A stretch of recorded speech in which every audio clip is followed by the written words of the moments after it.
Uh, what's going on, people? What is going on? Technical difficulties. Um, there is no intro tonight. We got some fucked up stuff going on. Just kidding, y'all. What's going on, people?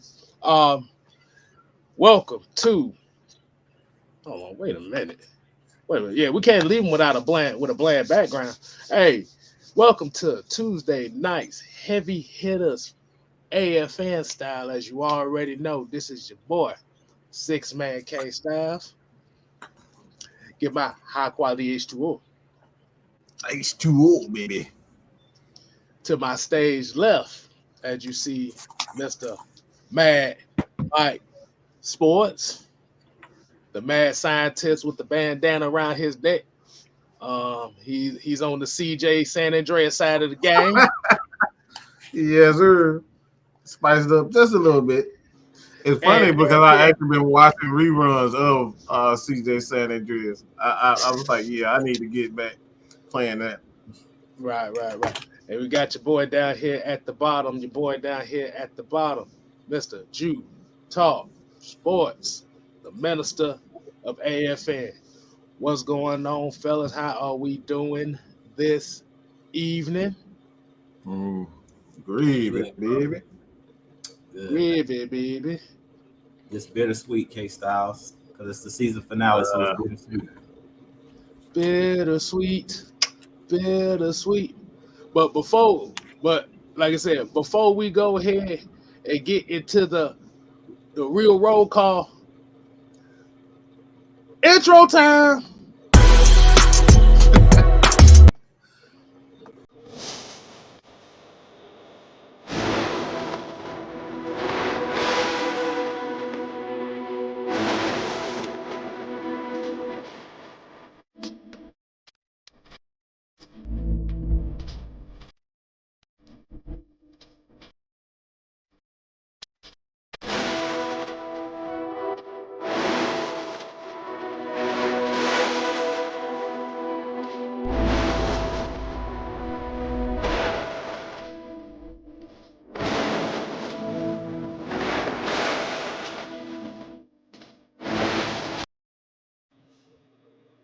See, we couldn't have a show without doing that. Y'all know better than that.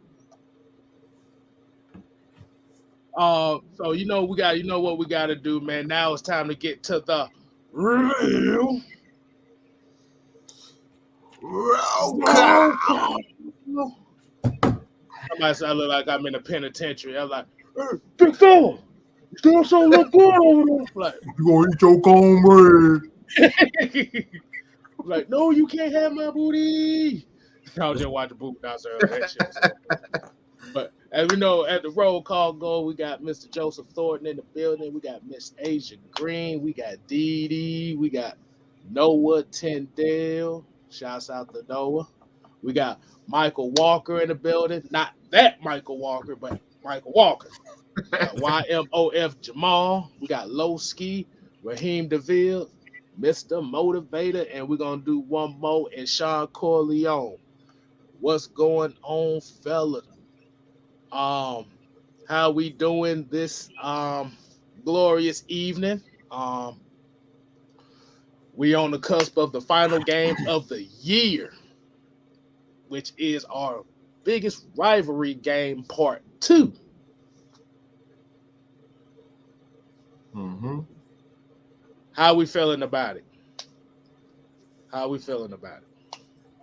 You know how I go, KStylzz. We got to protect home field. Bottom line, we already went to New Orleans and beat them down at home. So this is the last game of the season. We can spoil the playoffs for them. So at this point, hey, look, we know that this is the biggest rivalry in the NFL. Like, this is like a collegiate rivalry between the Saints and the Falcons. And I think we see how we played against the Bills.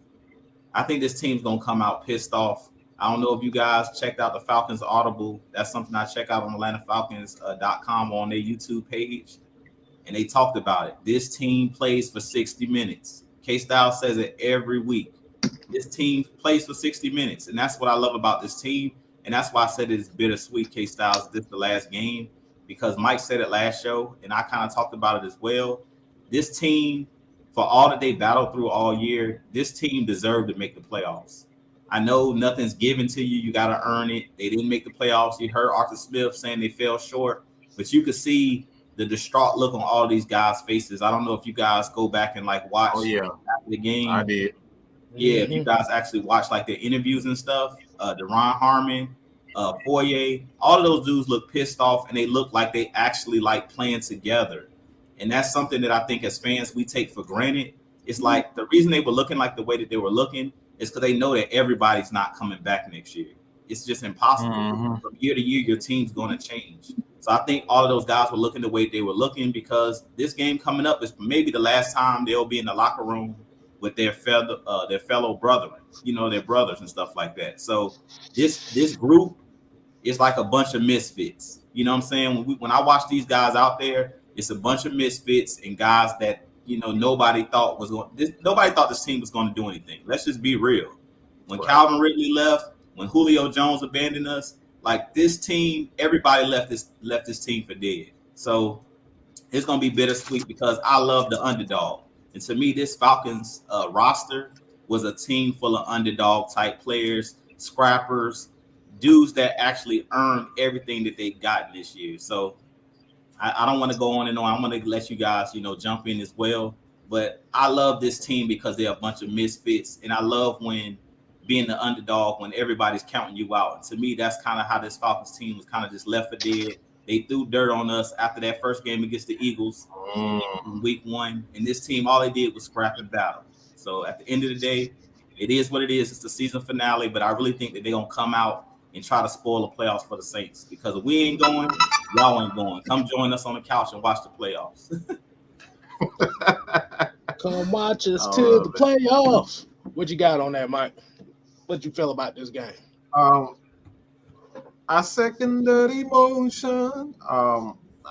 Drew said it, man. He said it best. This was a team that was just a bunch of misfits. We always here at Atlanta Falcons Nation categorize ourselves as misfits. So that's why me personally, if you guys saw me in the space Sunday, I was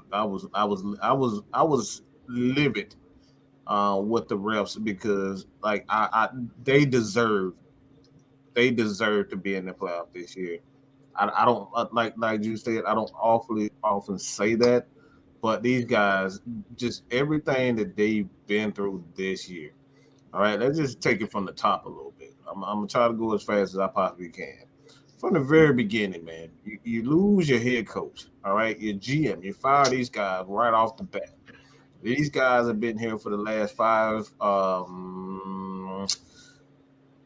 to 10 years or so with Thomas Dimitrov. So these guys have been a vital part of this organization. You fire those guys and then end up, you know, pretty much depleting the coaching staff. Nobody is here from last year. Nobody on this coaching staff is here. You pretty much deplete the. You got a couple of guys on the scouting staff that are still here, but like even the front office has been clean from the very bottom. So I hear people all the time, well, we rebuild. We did, okay? That's as closest to a rebuild that you could possibly get when you talk about depleting every aspect of this team. The coaching staff, the front office, the players. We don't have to go into the players, but you know, Julio, the stunt that Julio pulled, you know, pretty much, you know, Calvin Ridley starting off slow. He act like he didn't really want to be here. You can see it in his, the you know, how he played and his gameplay. I don't really want to go into that right now, but there's been some news on Calvin Ridley's surface today. We're going to get into that, but it's just so much the injury to Isaiah Oliver, you know, Eric Harris. These guys have played their heart out. You're playing with guys that are just these guys. Most of these guys weren't even in the league last year, and they're playing for the Falcons. Let's think about it. These guys were backups to most teams, backups on most teams last year. Anthony Rush wasn't even in the damn league, I don't think. You know what I'm saying? So, like, you got so many things that played a part in that season. It's like I don't think any team would have, if it was any other team, I don't think any other team would have withstood the test that they had this year. And I just got to give it up to one more guy. And like at this point, you got a mental problem if you can't see how great Matt Ryan is. I'm just gonna say it. The dude is literally 246 yards away, 247 yards away from going for 4,000 with the players that he has on this squad. Cordero Patterson is a throwaway. Nobody really wanted Cordero Patterson, but he forced them with his athleticism and his natural gifts. All right, Mike Davis, another throwaway. Like he's a misfit. This team is just misfits. Like these guys, nobody wanted these guys. Zacchaeus, Russell Gage.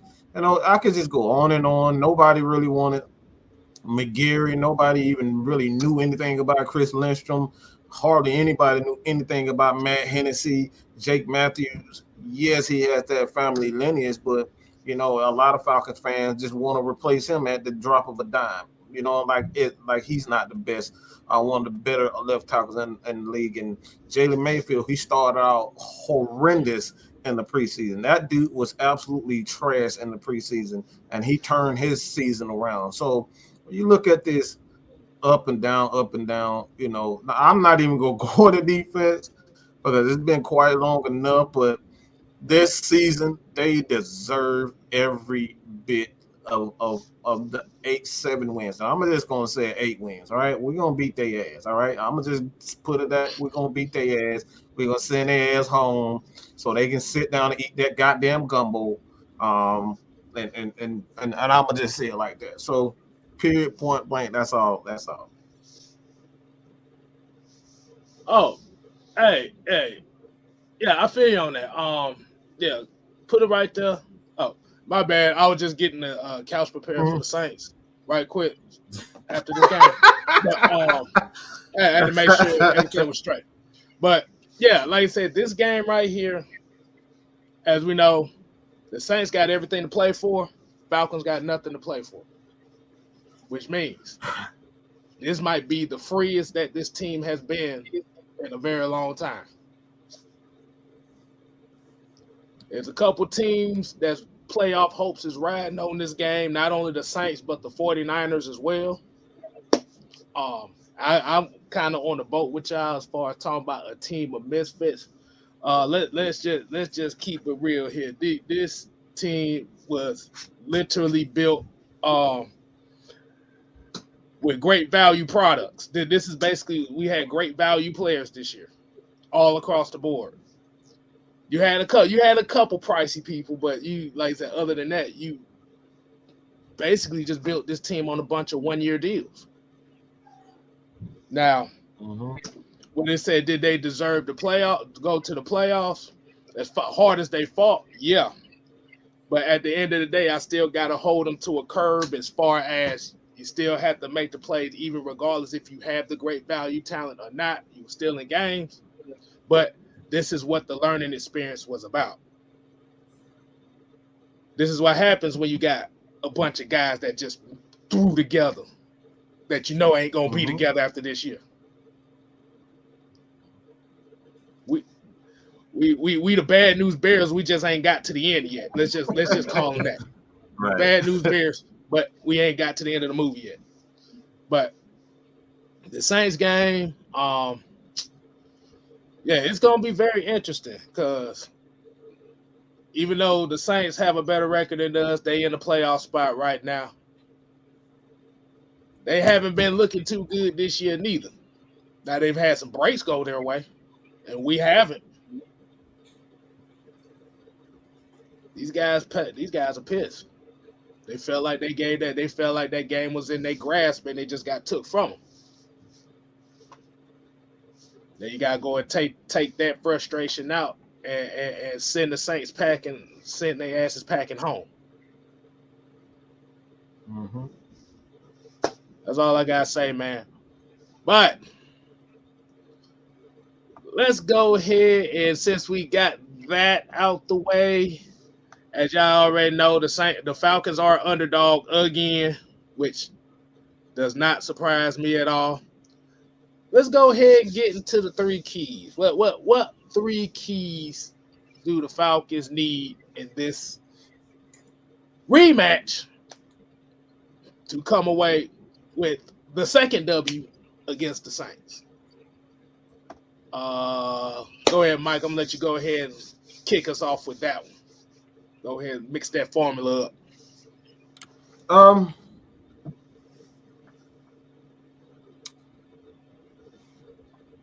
I'm gonna say the first one is come out aggressive. They got to come out aggressive. We got to get Matt Ryan at 4,000. Under no circumstances you can't allow him to not get it. So you got to go all out. You got to be super aggressive. Throw those deep shots. Make sure even if Pitt does not play with his hamstring, you got to go all out. You can't nickel and dime this game. You got to go out, throw. Like I said, Matt Ryan, he deserves to be in the playoff. That did not happen. So you got to give him that 11th. I think it's 11 straight 4,000, maybe 12, but he got to get that 4. You got to get Matt Ryan that 4. You got to try to get Kyle Pitts those numbers, and at this point you got to give those guys opportunity to get those bonuses at this point. They got to come out aggressive. 1, 2.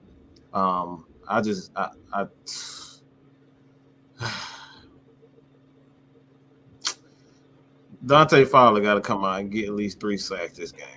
I don't want to hear no more excuses. Look, I'm tired of seeing you as I hear fireflies or whatever the hell he be doing.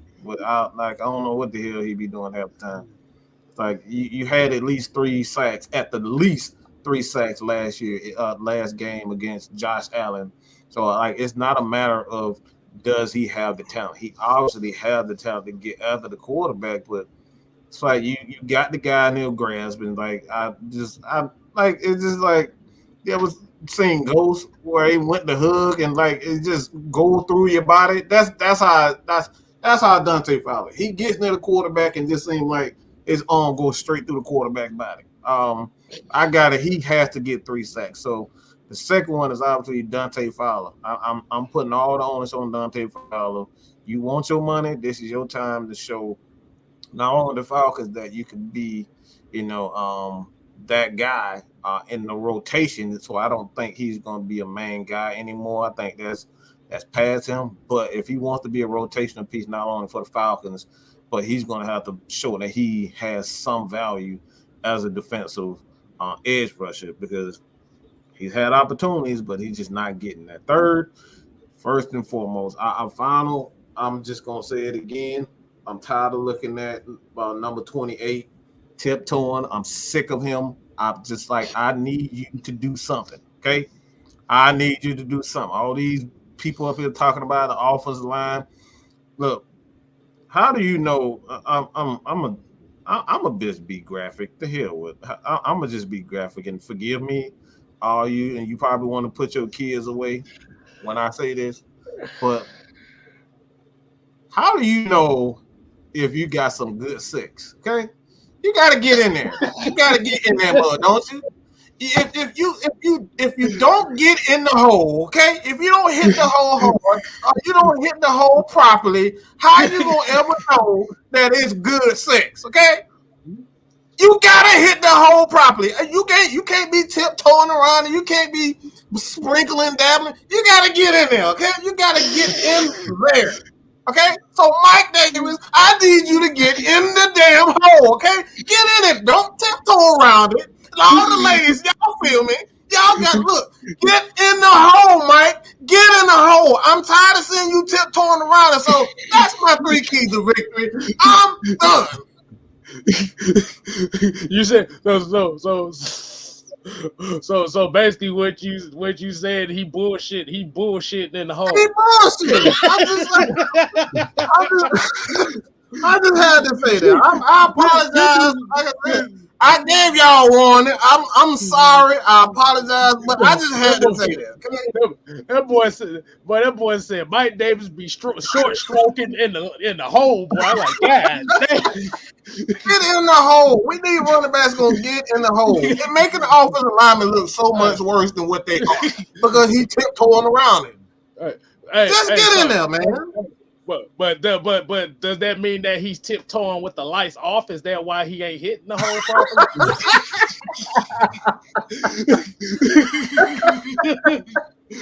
Oh my God. Well, I'm about to say, I see why Trina and Missy Elliott's on that song. They were talking about Mike Davis. Oh man. But let's get on the serious side. I'm gonna go ahead and go next with my 3 keys because we gotta let the minister take us out on this one because he's gonna spit that straight heat. But let me go ahead and get my first key out here, and I pretty much just said it. You ain't got nothing to lose. Throw all that shit out the window. All that like I said, everything, just throw it out the window, but do it controlled. You gotta play controlled, but you gotta play with a frenzy. I'm sorry, Mike. You just threw me off with that shit. You just threw me off. It's the comments. Look, man, it's the comments. Wow, the comments, bro. But yeah. You just threw me off just a little bit on that. But I'm sorry, man. I'm sorry.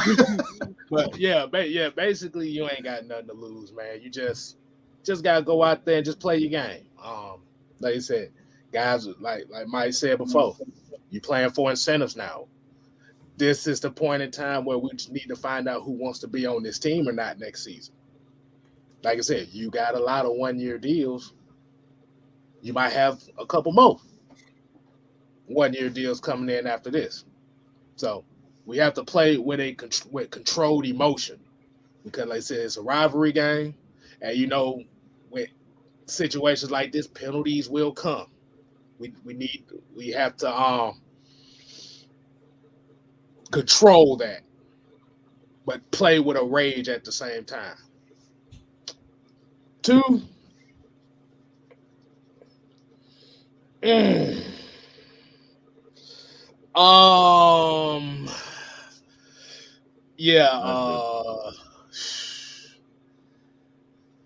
we got to run the ball. Like I say, this is kind of tying into what Mike is saying again. You got to run the ball, but you have to run the ball, man. You got to run the ball.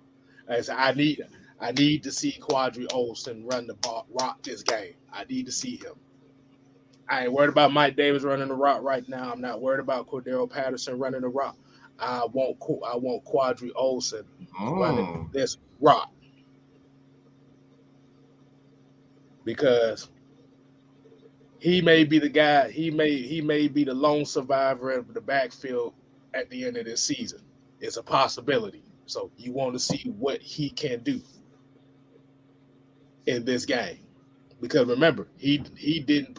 Wait a minute. Did he? I don't remember if he played the last game against the Saints.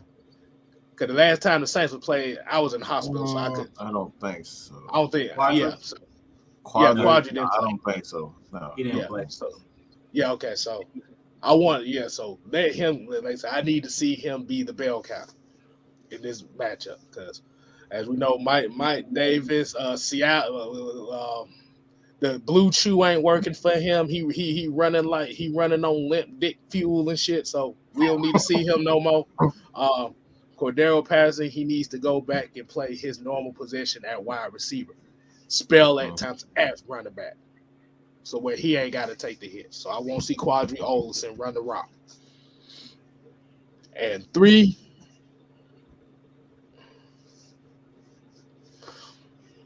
Don't worry about what nobody else out here is saying.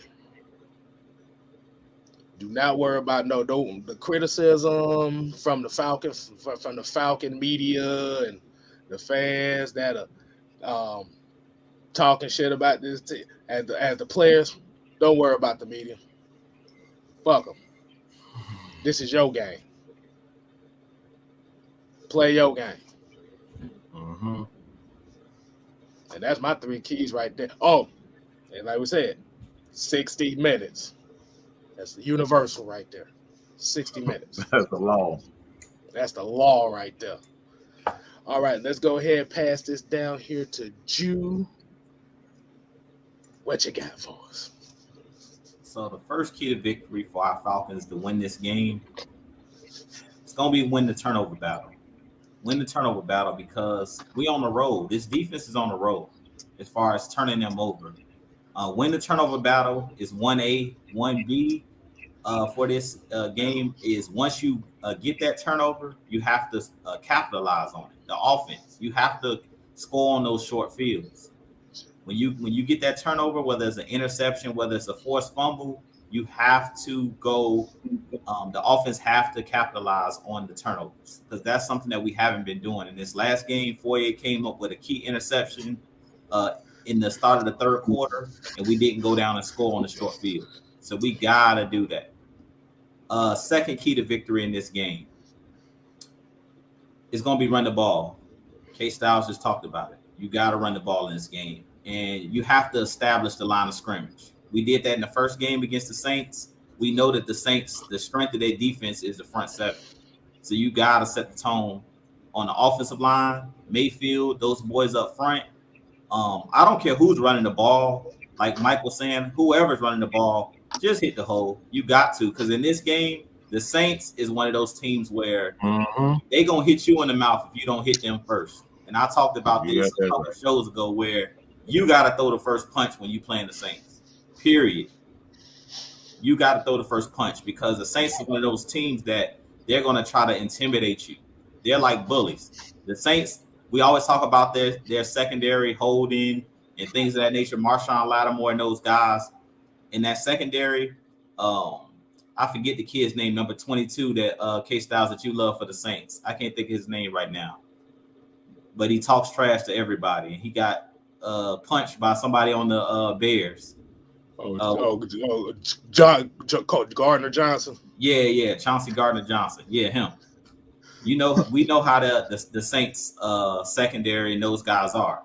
They're gonna do everything in their power in this game to intimidate. So we gotta come out in this game and establish the line of scrimmage, as we always talk about. The third key to victory in this game, Mike said it already. Matt Ryan and Arthur Smith, this opened up the offense. Like in this game, we have nothing to lose. We have nothing to lose in this game. So if I'm coming out, if I'm the actual the offensive play caller in this game as Arthur Smith, you gotta open it up. Trick plays that you were afraid to call all year, you gotta call in this game. We got nothing to lose in this game. So if I'm Matt Ryan, I'm getting that 4,000 yards. I'm coming in this game telling Arthur Smith, let's open it up. Zacchaeus go deep.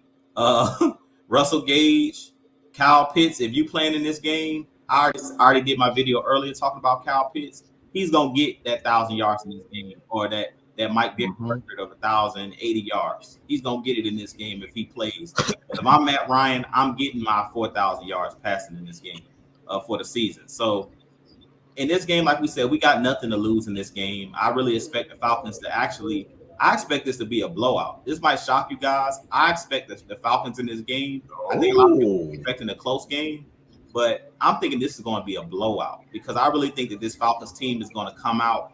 As KStylzz said, 60 minutes. We don't have to say that with this team. If you guys watched Arthur Smith's press conference on Monday, he basically stated if we got to motivate you, you don't need to be here. That's basically what he told the reporter when they asked him, how are you going to motivate or try to get these guys motivated?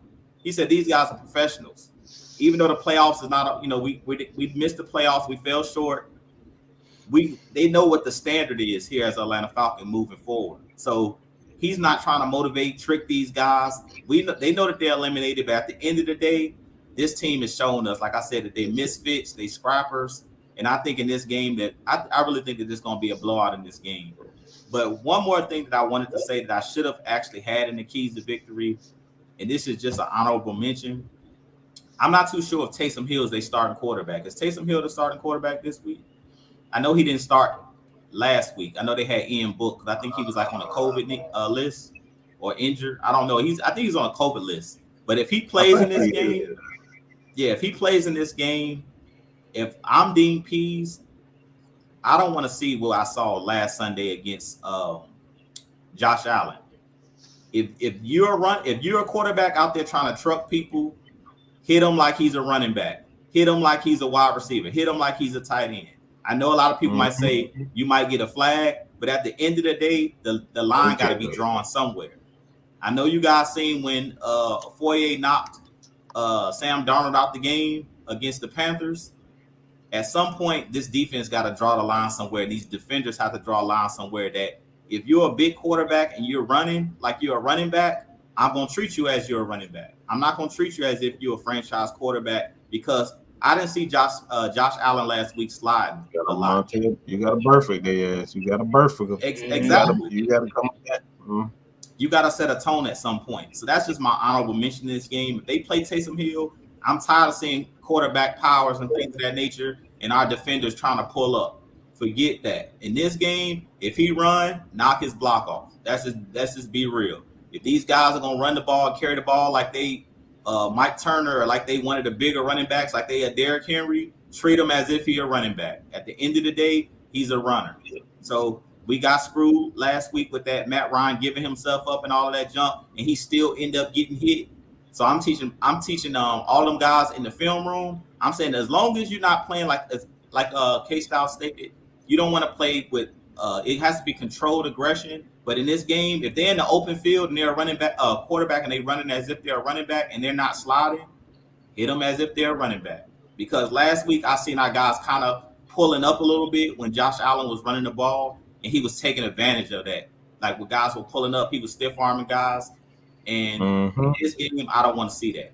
If you're a linebacker, hit him like he's a running back. If they run a quarterback power with Taysom Hill, treat him as if he's a runner at the end of the day. I know he may be listed as quarterback, but I'm tired of seeing these mobile quarterbacks taking advantage of our defenders that's pulling up and not trying to hit these guys. Forget that. AKA, do not get knocked off your pivot foot. That's all I got to say. Don't get knocked off your pivot foot. But if you do, it's going to be hilarious. But, hey, I agree with you on that one, Jew. Hey, man, at the end of the day, you got to bust these boys in the mouth. Okay. All right, Mike. I understand you have a comment that you want us to have a discussion about. Let's go ahead and get into that. We're gonna do a magic trick right quick, y'all. We're gonna do a magic trick. Oh, never mind. Ain't a magic trick right there. Is it? Go ahead, Mike. Let's see what that comment you got. Was it this one right here? Okay.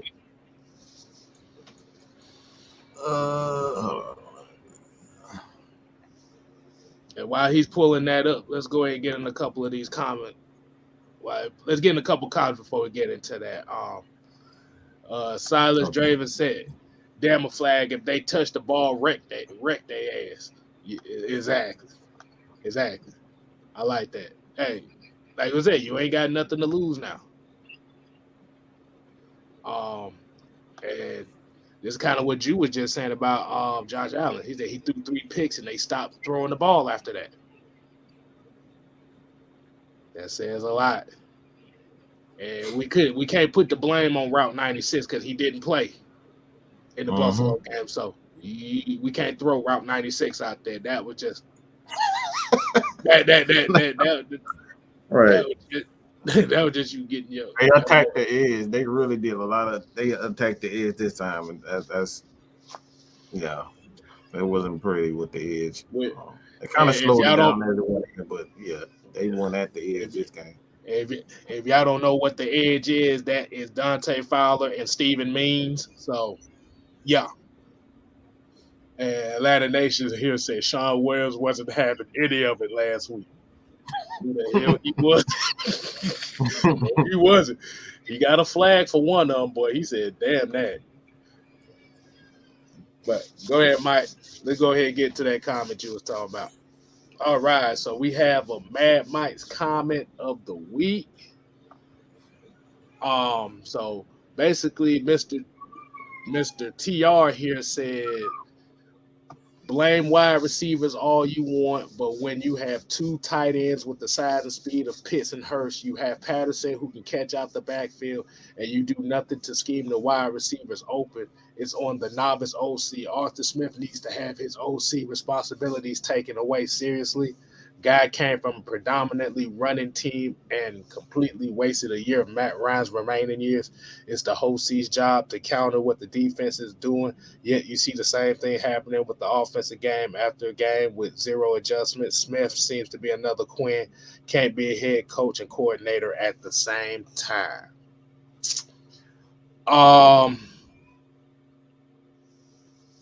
First of all, and shouts out to LT for this. I distinctly remember LT saying one time is, you make a point, but you kill your point in the same point you just made. He said, guy came from a predominantly running team. Remember, the Falcons was a predominantly passing team he came into. And this was a passing team that's not the same passing team that we had the last few years. Right. Now, when we talk about the two tight ends, yes, you got two tight ends. But if you actually pay attention to these games, these guys are literally getting bodied at the line of scrimmage. You can scheme all you want, but if your wide receivers can't get no type of release, that puts a lot of pressure on everybody else. And yeah, you got Patterson that can catch out the backfield. The reason why Patterson's having I think the reason why Patterson's having the year he's having is because of the attention that Kyle Pitts is getting. And Hayden Hurst is in and out of the lineup. So, yeah. I can't say another Dan Quinn because at least, and this the part right here that got me. He said Smith seems to be another Dan Quinn, can't be head coach and coordinator at the same time. Let's talk about that. Let's talk about that real quick. Do anybody know what the record with Dan Quinn was his first year? 8-8, I think. Bam! That's it. Where the Falcons are, they're one game away from that. So what the hell? What if he is another Dan Quinn? His first 2 years here, Dan Quinn was that dude. He got us to a Super Bowl in year 2. So y'all cannot be making a point and kill your point. You gotta do your history. Nobody said Dan Quinn was absolutely worthless. Nobody said that. We said he did not make the necessary adjustments as time went on. He stayed complacent. You got to make adjustments as head coaches. Year to year is about adjustments. So what if he is? He's literally one game away from tying with the win total of Dan Quinn first year. So again, with less talent. I just make that point. With less talent. Remember, Julio Jones, Roddy White, Devontae Freeman, Tevin Coleman. We ain't even started on the defense. What'd you think on that, Jew? Because like I said, it's just another one of those cases where you made a point and then you killed your point in the same point you was trying to make. Yeah. I actually was thinking about that today. What Mike was just talking about. It's like, man, if we actually bring in some more talent next year, we could be a Super Bowl contender next year. Real talk. If they make the right move, and that's why I think we kind of take for granted. And I think I might do a video about Dan Quinn and Thomas Dimitroff because we kind of took them for granted. Like, yeah, it didn't end well for Dan Quinn, and that's what Mike was just saying as well. It didn't end well, and we kind of bashed Dan Quinn because of the way that it ended. But to be real, his first couple years here, he was successful. And to be honest, he should have been the first head coach to bring a Super Bowl trophy to Atlanta. Let's just be real. We don't want to get back into talking about the Super Bowl 51, but at the end of the day, Dan Quinn had us one half away from winning the Super Bowl. We was up 28-3. Let's just be real. So if Arthur Smith can get us to a Super Bowl and get us a 28-3 lead with the way that he understands clock management, if Arthur Smith was our coach in that Super Bowl, we're not losing that Super Bowl. The way that he calls plays and stuff like that. So in the way we were 7-2 and one possession games, 7-2. So if he gets a big lead, he's not letting that lead go away. He's a smart coach when it comes to time and possession. They've proven to us that they understand time and possession. So at the end of the day, I think that Arthur Smith is a great coach. So far, we've seen what he's done. Now, I don't believe in carryover. Like this year, we won 8 games, and that means next year we're going to win 10 games. It don't work that way because the team will change. And that's what I was just talking about. It doesn't always carry over. But Arthur Smith showed us, we see the weapons we got.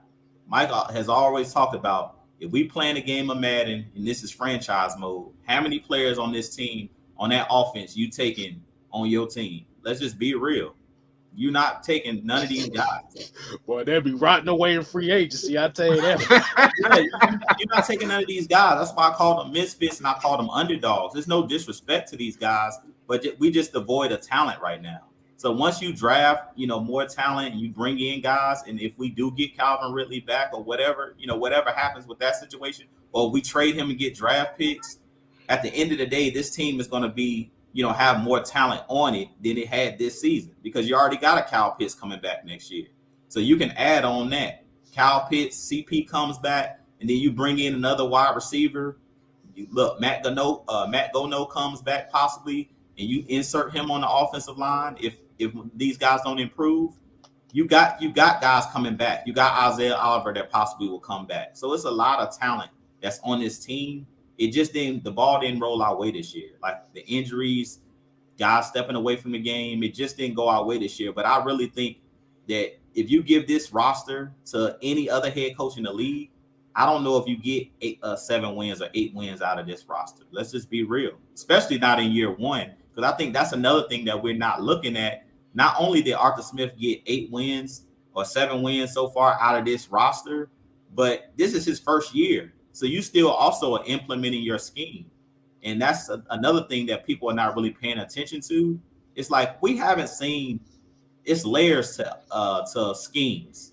And that's something that Dean Pease was talking about when they asked him, how much of your playbook have you actually implemented? He was like maybe 20 to 30%. Like not even half of his playbook system has he even implemented.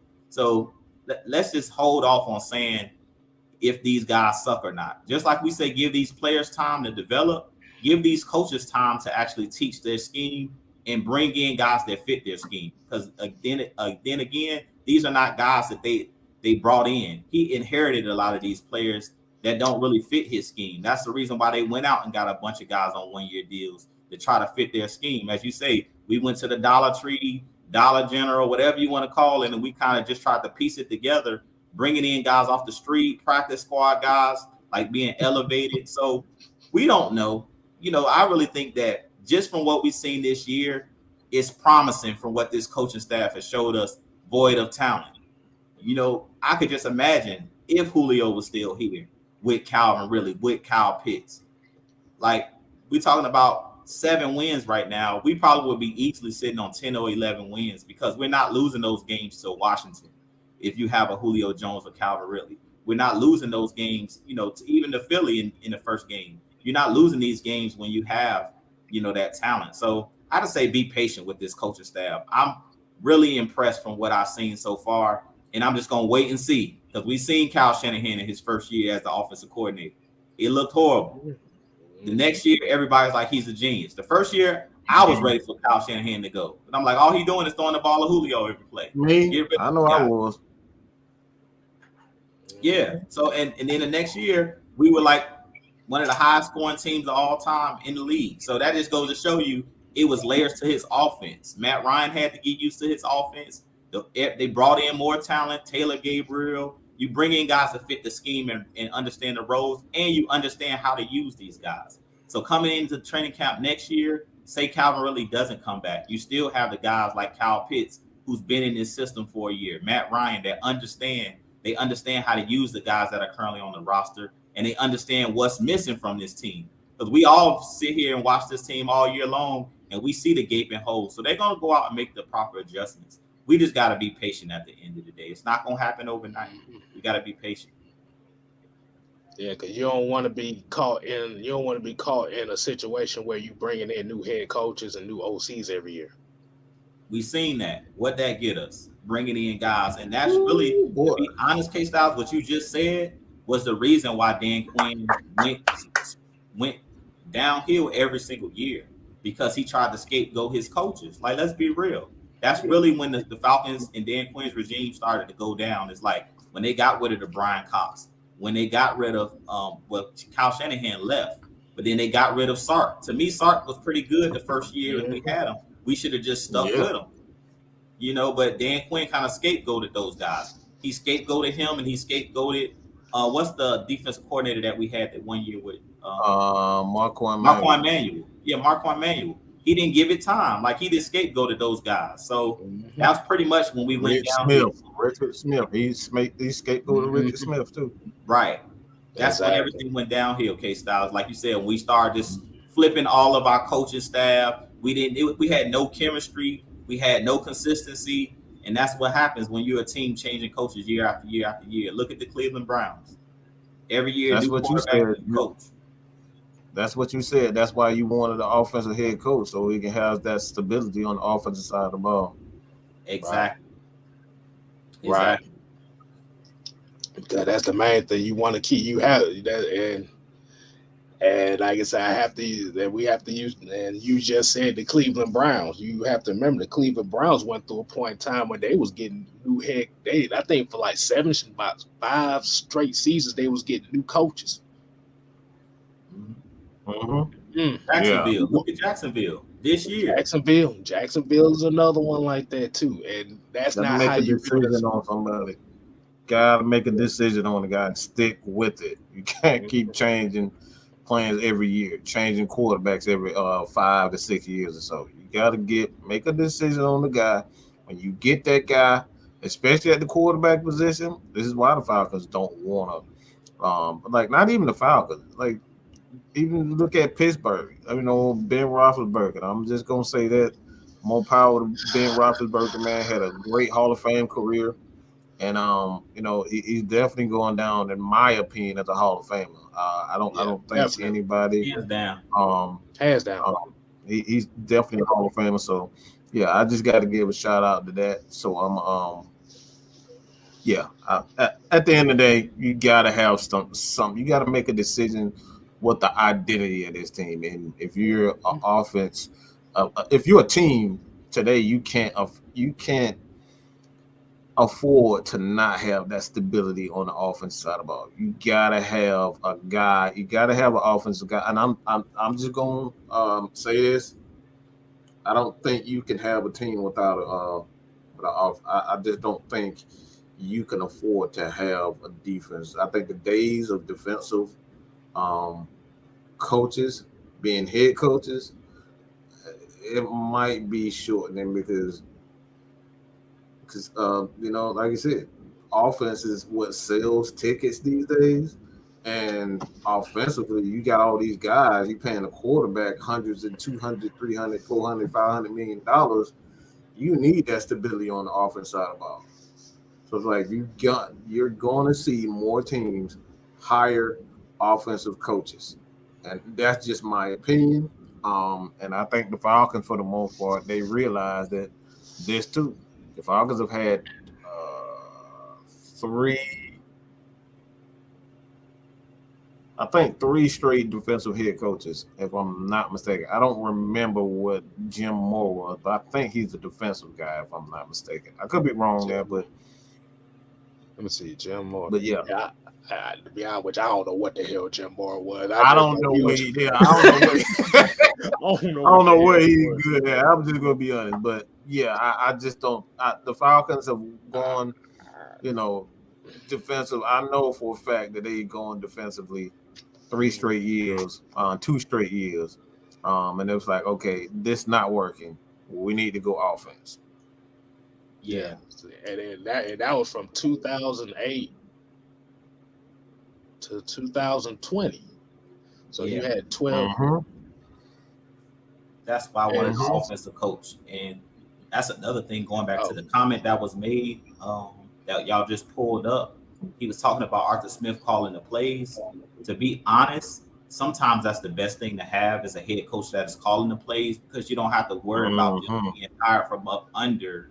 Just like what happened with Kyle Shanahan. If he was our head coach at the time that the 49ers wanted him, they wouldn't have been able to hire him from up under the Falcons. But being that he was our offensive coordinator, it was nothing we could do. You know what I'm saying? It wasn't like we could. I guess you could deny them from interviewing them, but who wants to hold on to somebody that doesn't want to be here? So it's just like that's another advantage of having a Andy Reid, having a LaFleur that's coaching the Packers, that's calling the plays as the head coach. You don't have to worry about, like, that was the reason I kind of was pushing for an offensive-minded coach, because Matt Ryan doesn't have to worry about my offensive play caller being taken again, because he's the head coach. So he can't be hired from up under. He's under contract. Unless we trade him or something like that, he's under contract. So I think that's another advantage of having that offensive-minded head coach that's calling the plays, is you don't have to worry about another team trying to overpay or hire him as the next head coach for their team. So that's another advantage you have when you have that head coach that's calling the plays. Because if you look at most of the successful teams, the Sean McVays, a lot of these guys are calling the plays. Kingsbury for the Arizona Cardinals, head coach calling the plays. I mean, that's just the way it is now in this new NFL. Okay. Yeah, because as we all know, defenses don't really change that often, but offenses are always evolving. You got to stay on the curve. You got to stay with the curve. Yeah, shouts out Miss Maggie T is in the chat. Y'all make sure y'all show her some love. Definitely, there's a lot going on right now, so keep her in your prayers. But I think you said you had another comment you want to go ahead and have a discussion about. You got something else you want to talk about? Does it have to pertain to a certain somebody that we even got? It's two comments. It's two comments. I'll do it like this. All right, let's just go straight into it. All right, go straight into it. Dukes and Bell 92.9. Shouts out to 92.9 the game. He's asked if Calvin Ridley's future with the Falcons is in jeopardy. Steve Wyche tells Mike Bell, Dukes, I think so. The fact that he and the team has been so quiet and he hasn't surfaced, it appears like both sides could be looking for a fresh start. And it kind of goes into this comment as well. Okay. And shouts out to Ezekiel King with this one. He said, who do you think the Falcons will target in free agency and the draft, and who do you think will fit Arthur Smith's scheme for receivers? Yeah. Yeah, and I think that goes together. I think those why I put those two together. I'm not gonna go. I want to say something as far as the situation is concerned, but I'm gonna take the mature route this time and just hold my thoughts. But I will say this: where there's smoke, there's fire. Like that's just my opinion personally. Where there's smoke, there's fire. There's no need for just as a player, okay? No, I'm gonna just take the player out as a human being.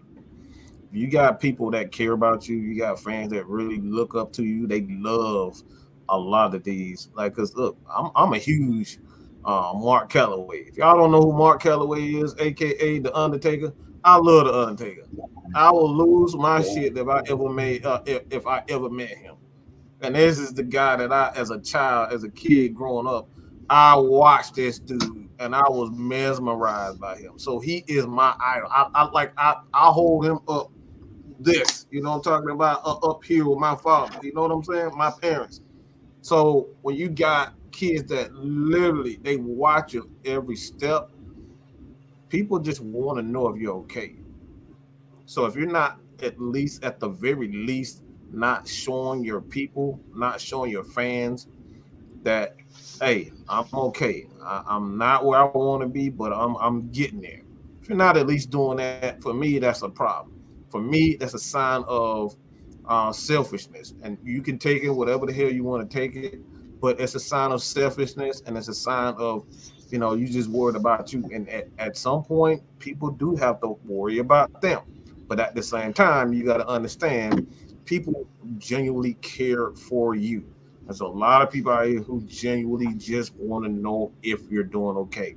And this is the reason why I even said with Julio Jones, all we really needed from you was just, look, man, I appreciate Atlanta Falcons. Y'all, Falcon fans, y'all gave me the best 8-9 years of my life, my career. He didn't do that. He sent us this whack ass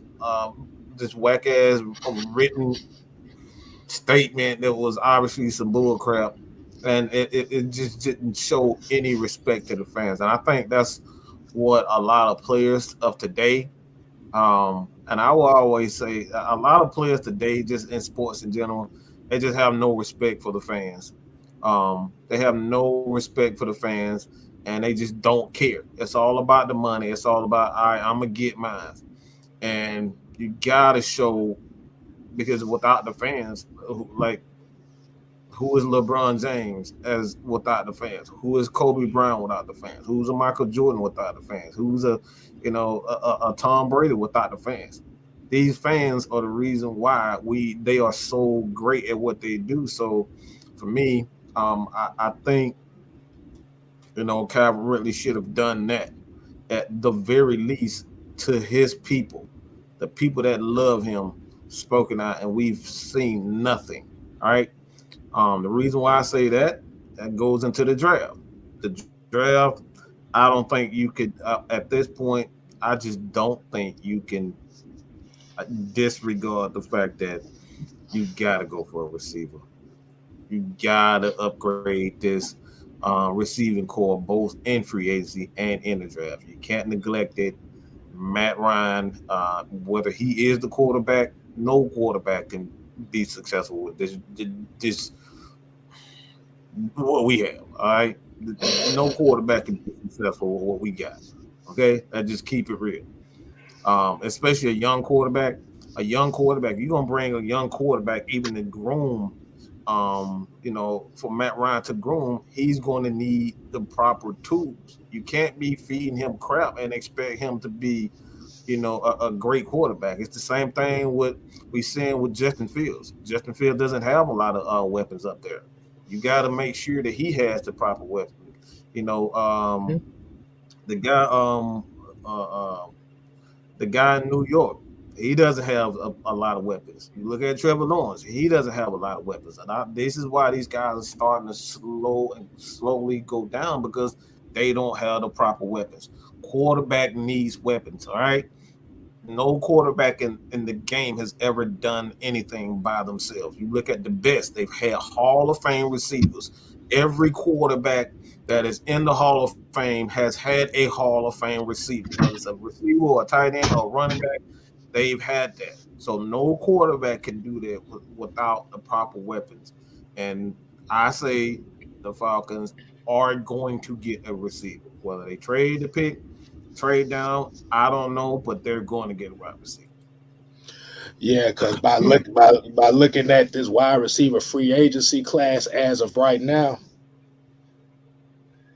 it ain't looking too good for receivers right now. Because right. we know Devontae Adams, he's gonna get paid. You can kiss that goodbye. Mike Williams from the Chargers, he's gonna get paid, so you can kiss that goodbye.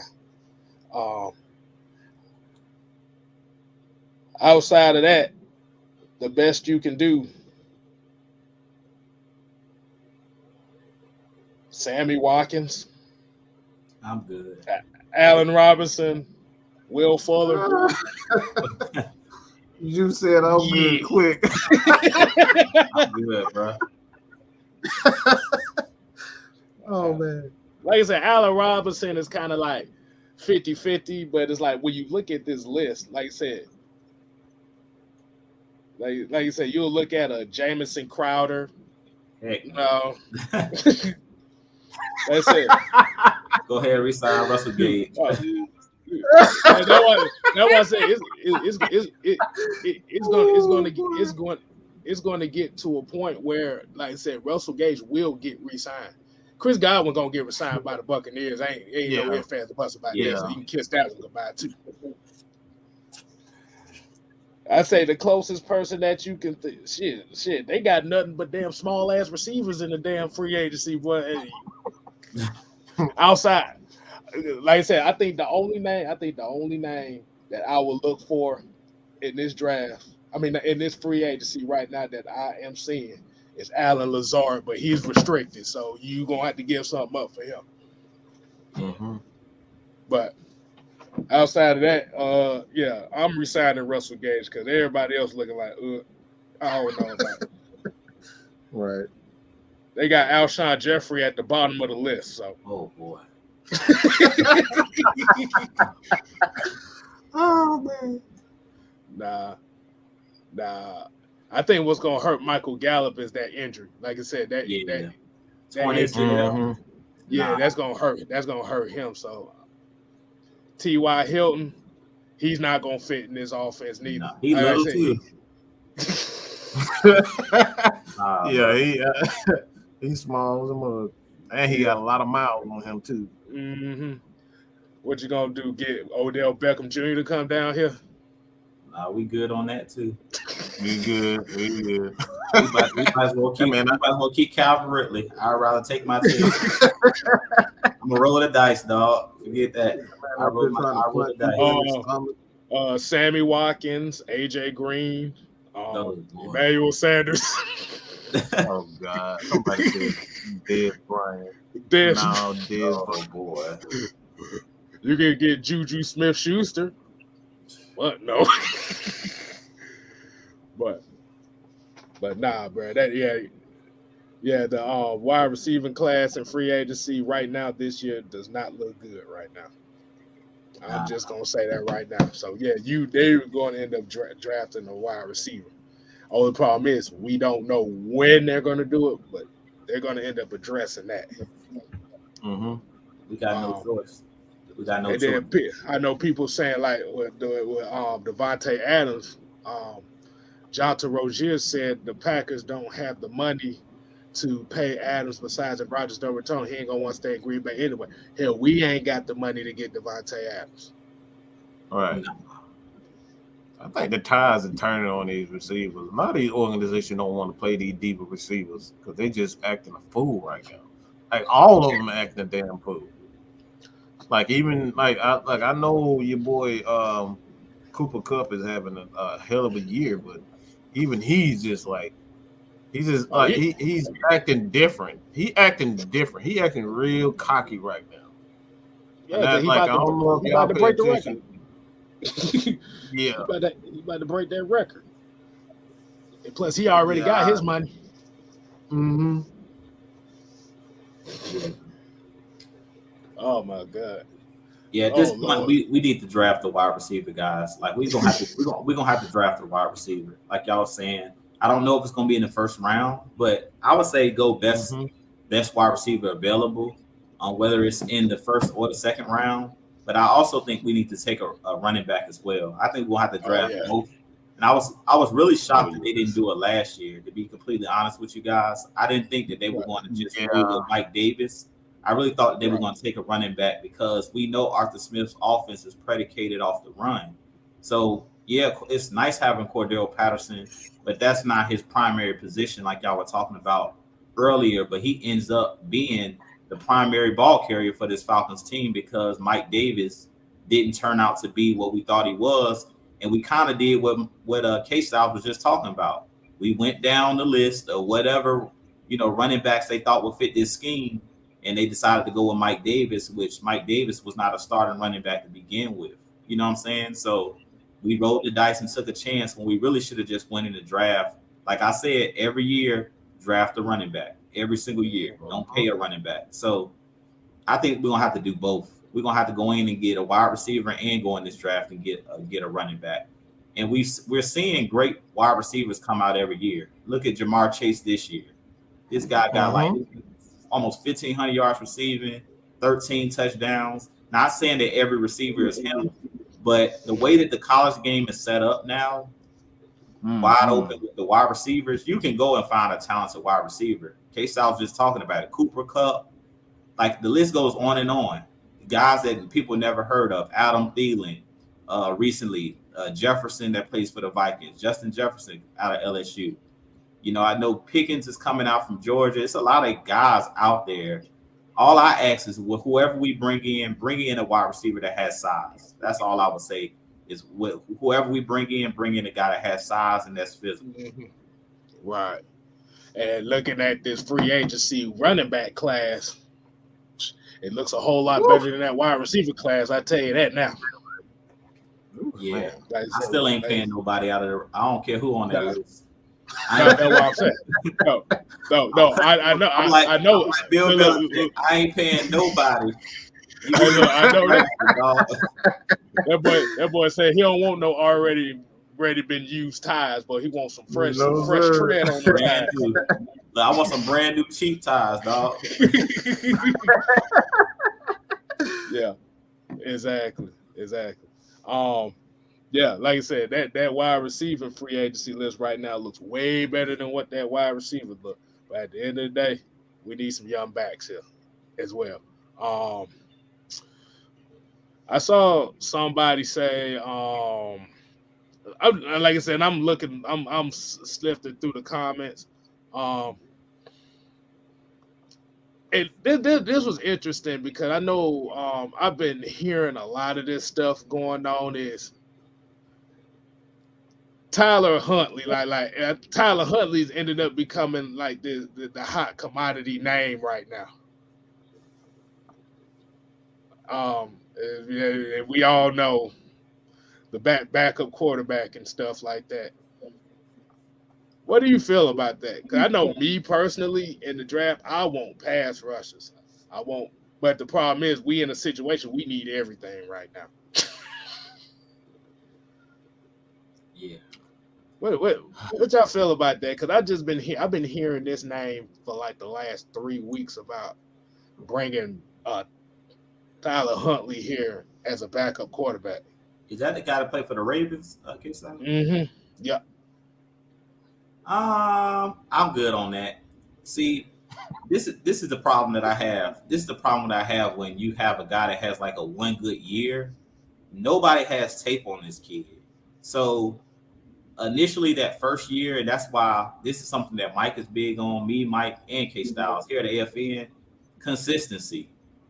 Like I heard Shannon Sharp and they were talking about it on Undisputed where he was saying that he thinks that he throws the ball with better anticipation than Lamar Jackson, and he's a better pocket passer than Lamar Jackson. I don't know if that's necessarily true. I feel like this dude, Tyler Huntley, they just don't have any. I've seen him play and I've seen highlights of him, and I think he's a solid quarterback, but I don't necessarily think that he may be starter material. I just think that the league hasn't caught up to him yet. Like they don't have any tape on him. So it's like everything he's doing now is we can kind of compare him to Mike Davis. That'll be the best example I can give you guys. Mike Davis with the Panthers, it was like, oh man, C-Mac went down last year. He had over 1,000 yard all-purpose yards, but it was kind of like there was no expectations. It's the same thing with Huntley because they got Lamar Jackson and he's hurt right now, former MVP. It's kind of like he has no reason to be scared. He's basically playing with house money, as what you was talking about, KStylzz, like the Falcons this week against the Saints. He has nothing to lose. Like he knows Lamar Jackson is the franchise quarterback there for the Ravens. So at this point, Huntley's out there playing free. He doesn't have any pressure really on him because he's the backup. So I'm very careful when I take a backup player and make him a starter or bring him in because, like I said, you really don't know because no team really has any tape on this kid. It kind of reminds me of also like a Nick Foles situation. We seen Nick Foles with the Eagles win a Super Bowl, then go be a starter somewhere else, and he wasn't the same player. You know what I'm saying? It's like he caught lightning in the bottle. Same thing with a guy like Fitzmagic or Fitzpatrick. He was another guy like that where every time he was a backup somewhere, it would like when he would get into the game, he would do some special things for a couple games. But if you ever went into the season with him as your starter, it always went south. And I think it'll be the same thing with this kid Huntley. I mean, I don't know. I just think that I need to see more out of him. See him in the year. See him in next year, where guys have tape on him to know really if he's really that guy. Because right now, I just think nobody has tape. They didn't know what to expect. He kind of was just thrown in the game. But once a team gets a whole off season where they can watch tape of this guy, they're gonna figure out what his weaknesses are, and then they'll be able to exploit his weaknesses. Right now, they can't really exploit his weaknesses because they don't know what they are. And I will give a shout out to one of my peoples here. So said, and I seen this in the chat a lot too. So if anybody else that said this, shouts out to y'all as well. But she said, I don't want no more Alabama wide receivers in the draft. She said they have a tendency of screwing us over. They so used to having caviar and having grapes being fed to them by these damn models and shit at Alabama, so they don't get a chance to the struggle. To be honest, you got guys like Julio Jones that's always going back to the school, so they just used to a lot of nonsense. I'll say this. I don't think you should waste anything on a quarterback right now. I think right now is not the time to focus on a quarterback because, like I said before, you want to establish one thing before you even bring a quarterback into this. You got to establish the running game, and you got to establish consistency with the offensive line before you even think about spending money on any quarterback, whether it's Tyler Huntley, whether he is good or not. I don't think you should focus on that. What I would do is I would invest as much as I possibly can in Felipe Franks. He already knows the system. Bring him back. If he isn't a thrower, he can use his legs. Just play more to history because Matt Ryan is that guy. All right, let's just say he is that guy.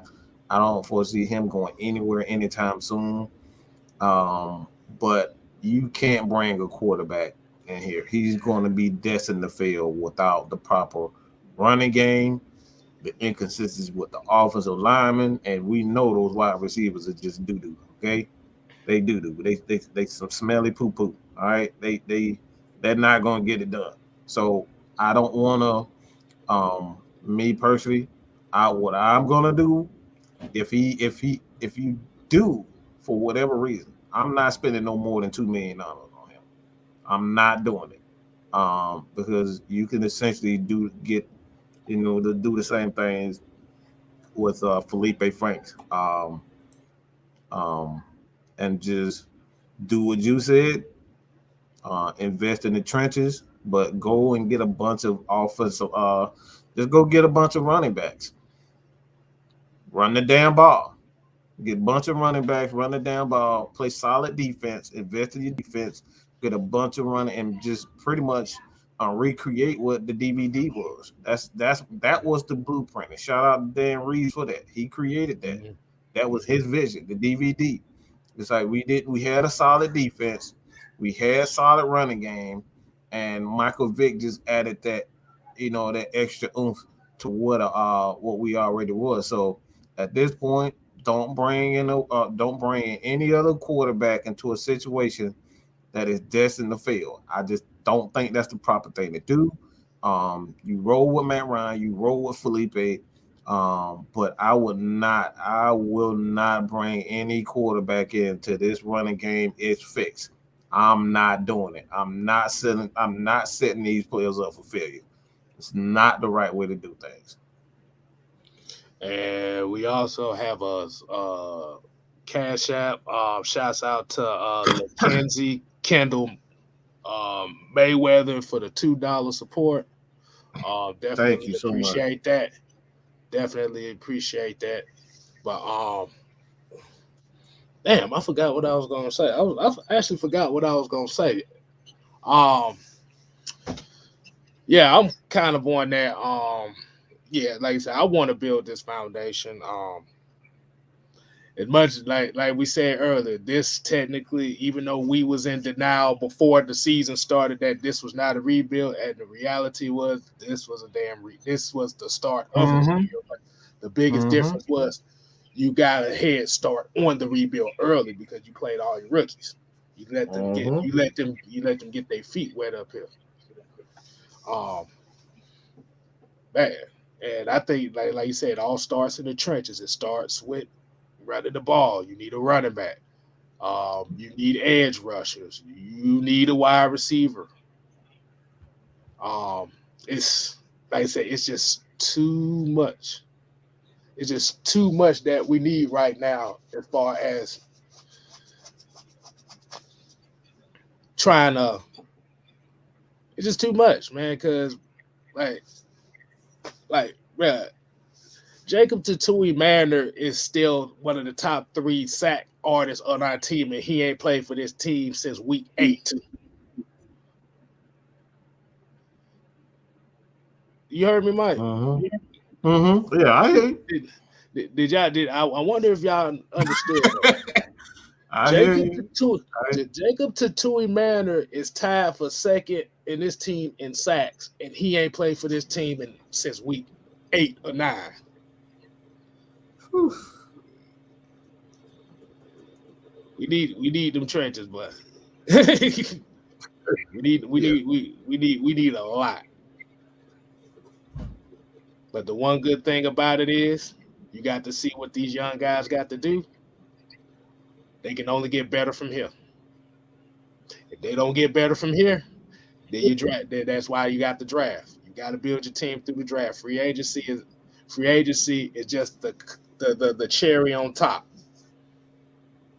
But in order for you to make the cupcake, you got to build through the draft. Mm-hmm. And did somebody say trading Kyle Pitts? Wait a minute. What the hell? I'm not even going. You know what? I'm not even gonna get into that. I didn't read that goofy. Man, put your ass in timeout. I'm putting you in timeout. Nah, bro, he got too much going on, bro. You trade him, you really ain't got nothing. But we're gonna go ahead and wind it down for tonight. We definitely appreciate y'all tuning in on this Heavy Hitter Tuesday, which is the final heavy hitter for the regular season. So we definitely appreciate y'all for tuning in. Like I said, y'all make sure y'all continue to support Atlanta Falcon Nation as well as TalkSports, as well as Mad Mike Sports, as well as your boy 6-Man KStylzz. We definitely appreciate that, man. And like I said, I'm just glad it's just like I said, it's been a hectic season. It's been a roller coaster. We done seen a whole bunch of stuff going down. We still here. We still giving you the same content. We still giving you the same energy, win or losses. Mm-hmm. And this is what a lot of the Falcons fans that still ride with this team, they need voices like that that's going to still ride it down with this team, regardless if you win or lose, because you got to keep morale up.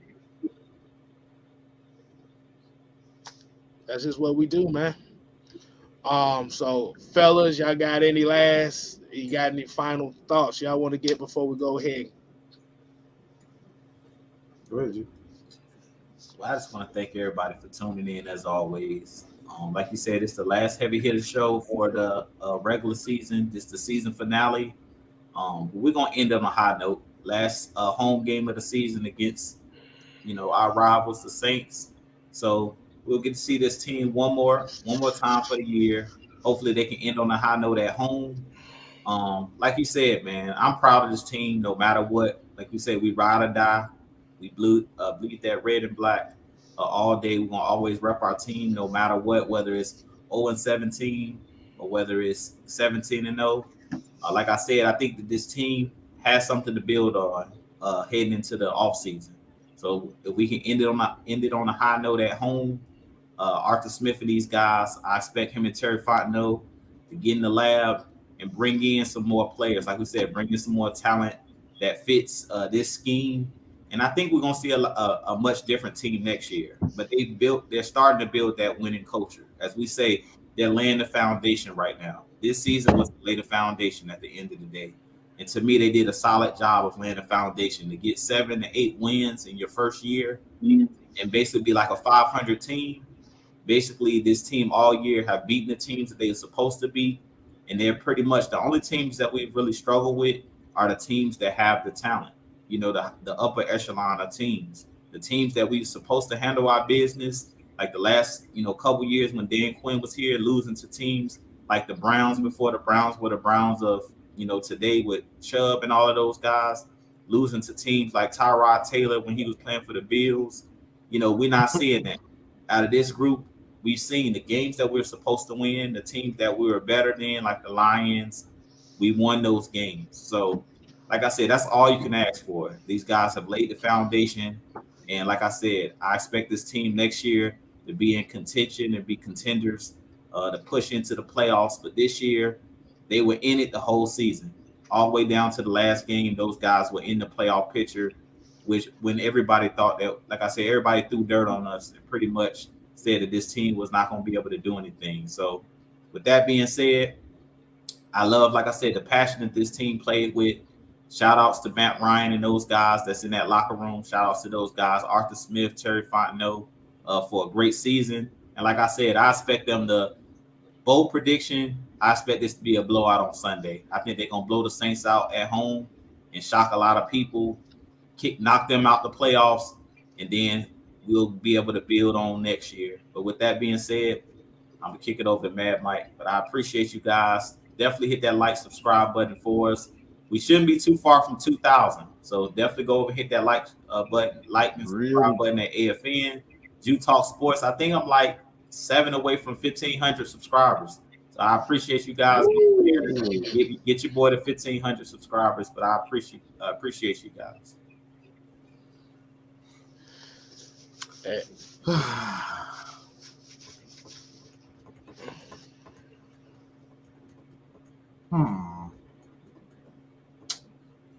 All right. I'll say this.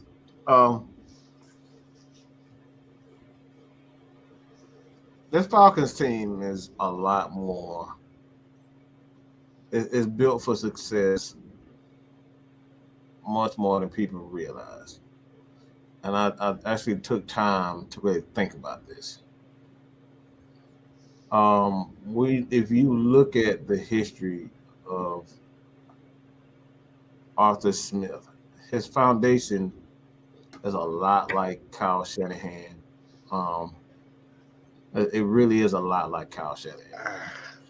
And basically what I mean by that, you live and die by the running game. You live and die by the running game. You live and die by your offensive guys. And, of course, you're going to have those players around you that's going to make plays in the passing game. But you live and die by the passing game. So reason why I say that is that the Falcons are really – they get a solid – if you look at the defense side of it, they play not to give up big plays. That's a recipe for success when you have an established running game. So it forces team to dink and dunk. So all the Falcons would need to do is just to invest in the running game. Invest in the running game. Invest in the running game. You run the ball well in this league, you're going to have success. You stop big plays, as we've seen this year, the Falcons are still the only team hasn't given up a play over 40 yards. They're still the only team in the NFL who hasn't done it. So with that, invest in the running game. Don't give up big plays. The Falcons, with a veteran head coach, a veteran defensive coach, a veteran quarterback, and a young general manager who has shown that he can make something out of nothing, because that Julio Jones situation could have got real ugly, and somehow he found a way to not only make Tennessee pay for the contract, but he got us a second and a fourth, and I think a sixth or a seventh.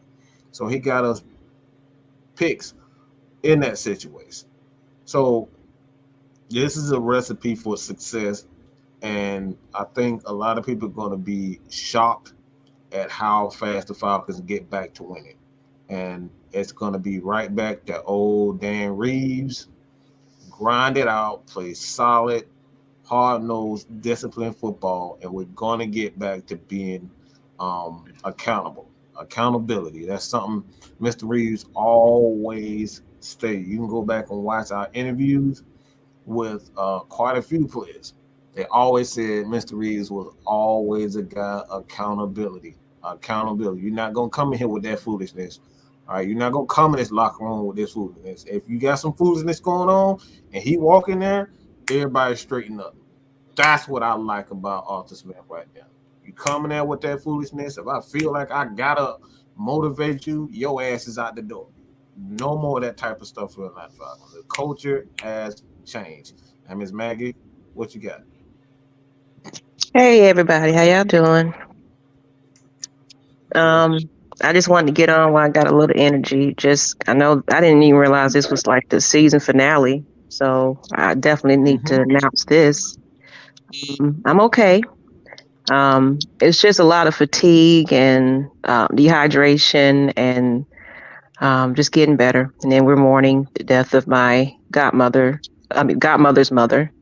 So that's kind of, everybody over there got COVID too. So that's why I put out the Cash App just to kind of send her some Gatorade and things like electrolytes and things to kind of get her back into her, feeling good, because guess what? We got to bury somebody soon. So it's like we got to get together and just, I don't know how it's going to be.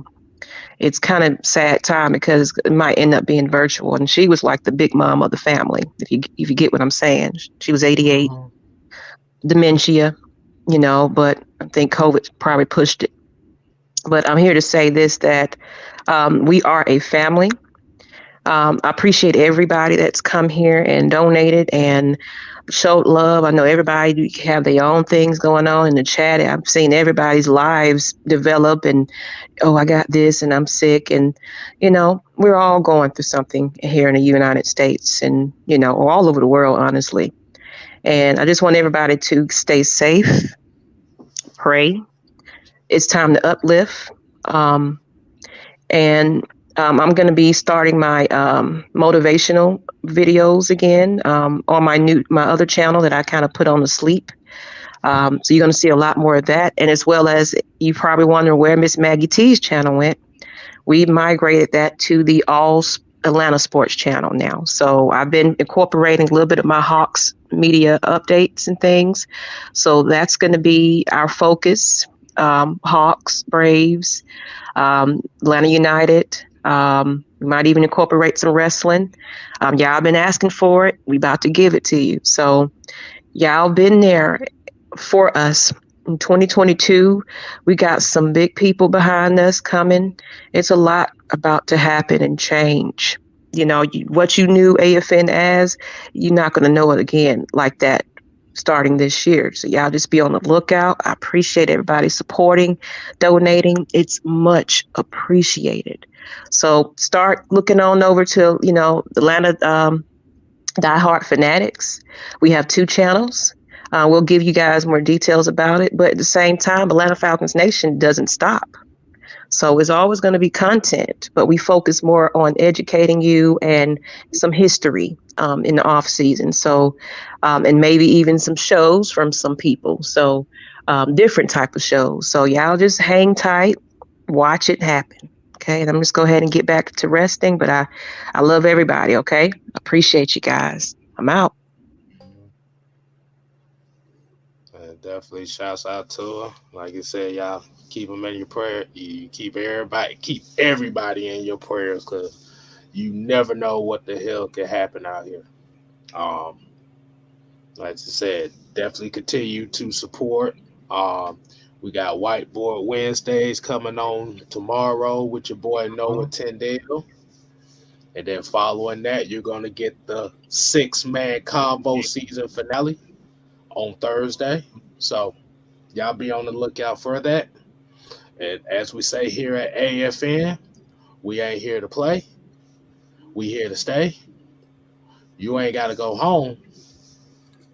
But you gotta get the freak out of here. Deuces.